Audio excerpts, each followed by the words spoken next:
আজকের এই ছোট্ট ভিডিওতে আমরা আলোচনা করার চেষ্টা করব আপনার ব্যাংক অ্যাকাউন্ট সেভিংস হতে পারে, কারেন্ট হতে পারে। বন্ধুরা, আপনাদের মধ্যে থেকে অনেকে কমেন্টস করেছেন যে ব্যাংক অ্যাকাউন্টে পয়সা রাখার কোনো লিমিট নেই।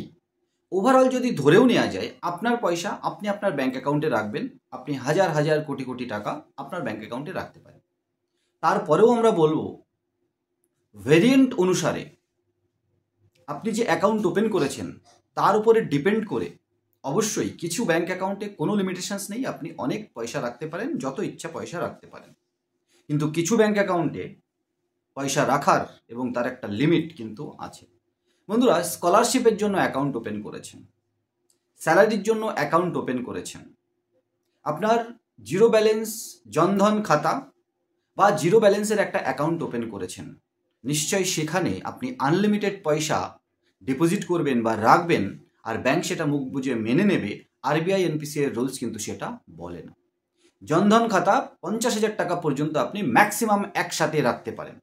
আপনি বুঝতে পারছেন না? তার মানে লিমিট আছে। হ্যাঁ, এটা হবে যে আপনি টাকা রেখেছেন, বেশি হয়ে গেছে, তখন ব্যাংক আপনাকে ডাকবে, ওই অ্যাকাউন্টটাকে হয় আপগ্রেড করতে বলবে, আর তা না হলে বলবে আপনার যদি প্রয়োজন হয় আপনি অ্যাকাউন্টটাকে এই ভেরিয়েন্ট থেকে এই ভেরিয়েন্টে কনভার্ট করে নিন বা নতুন একটা অ্যাকাউন্ট ওপেন করুন, যেখানে আপনি আপনার কেওয়াইসি ডকুমেন্টস দিয়ে আপনার ইচ্ছা মতো পয়সা রাখতে পারেন। সাথে সাথে আর একটা কথা, ক্যাশ ডিপোজিট, ক্যাশ উইথড্রল এর লিমিটও কিন্তু অ্যাকাউন্টের ভেরিয়েন্টের উপরে ডিপেন্ড করে। আপনি ছোট্ট একটা অ্যাকাউন্ট ওপেন করলেন আর আপনি আনলিমিটেড পয়সা সেখানে লেনদেন করবেন বা রাখবেন, এটা কখনোই আরবিআই বলে না, কোনো ব্যাংক আপনাকে সেই পারমিশন দেবে না। ব্যাংক আপনাকে ডেকে নতুন ভেরিয়েন্ট বা ওই অ্যাকাউন্টটাকে আপগ্রেড করার জন্য অ্যাপ্রোচ করবে।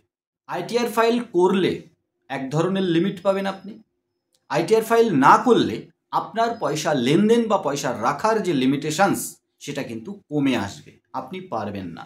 কারণ আইটিআর ফাইল করা মানে আপনি প্রত্যেক বছর বলছেন আপনার ব্যাংকে এত এত টাকা এসেছে কোথা থেকে, আর আপনি কোথায় খরচ করেছেন, বাকিটা প্রফিট, এবং তার উপরে আপনি ট্যাক্সেবল হলে ট্যাক্স দেবেন, না হলে দেবেন না। এটা যদি কন্টিনিউ আপনি করতে পারেন, অবশ্যই ওই ব্যাংক অ্যাকাউন্টে, আপনার ব্যাংক অ্যাকাউন্টে আপনি লেনদেন এবং টাকার পরিমাণ বেশি রাখতে পারেন। কন্টিনিউ আপনি আইটিআর ফাইল করবেন না আর আপনার ব্যাংকে কোনো লিমিট থাকবে না, যা ইচ্ছা পয়সা আসুক আর যা ইচ্ছা পয়সা চলে যাক, এটা ভেবে ভুল করবেন না, ফেসে যেতে পারেন। প্রায় 60% পর্যন্ত পেনাল্টি লাগতে পারে। তাই সাবধান বন্ধুরা, ব্যাংক অ্যাকাউন্টে পয়সা লেনদেন, পয়সা ম্যাক্সিমাম রাখা বা ক্যাশ উইথড্রল সব কিছুরই একটা লিমিট আছে। আরবিআইয়ের বাধা ধরা রুলস অ্যান্ড রেগুলেশনস আছে, আপনাকে সেগুলো মেনেই চলতে হবে। আপনি কমেন্ট সেকশানে বলতেই পারেন, কিন্তু তবু আপনার জানার জন্য, আপনাদের সুবিধার্থে সচেতন করার জন্য আজকের এই ছোট ভিডিওটা আবার বানালাম।